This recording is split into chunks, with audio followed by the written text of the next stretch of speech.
বিএনপির প্রতিষ্ঠাতা ও সাবেক রাষ্ট্রপতি শহীদ জিয়াউর রহমানের কবর জিয়ারত ও পুষ্পস্তবক অর্পণের মাধ্যমে শ্রদ্ধা নিবেদন করেছে ময়মনসিংহ দক্ষিণ জেলা বিএনপির নবগঠিত কমিটি।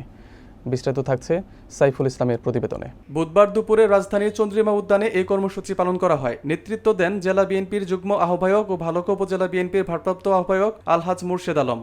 কয়েক হাজার নেতাকর্মী নিয়ে তিনি শহীদ রাষ্ট্রপতির মাজারে ফুল দিয়ে শ্রদ্ধা জানান এবং দোয়া করেন।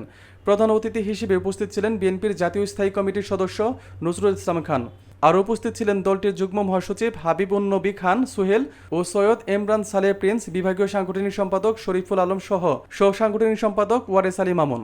এছাড়াও কর্মসূচিতে অংশ নেন উপজেলা বিএনপির যুগ্ম আহ্বায়ক হাজী শহীদুল ইসলাম, মুজিবুর রহমান মজু, কেন্দ্রীয় স্বেচ্ছাসেবক দলের সদস্য মুস্তাফিজুর রহমান মামুন, উপজেলা শ্রমিক দলের সভাপতি আলহাজ শমিক হাসান সোহাগ ও সাধারণ সম্পাদক শাহ মোহাম্মদ সুজন সহ যুবদল, স্বেচ্ছাসেবক দল ও শ্রমিক দলের নেতাকর্মীরা।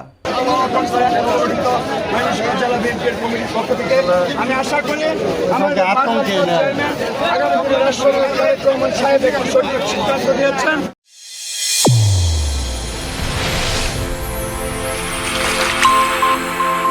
চ্যানেল A1 হৃদয়ের স্পন্দন।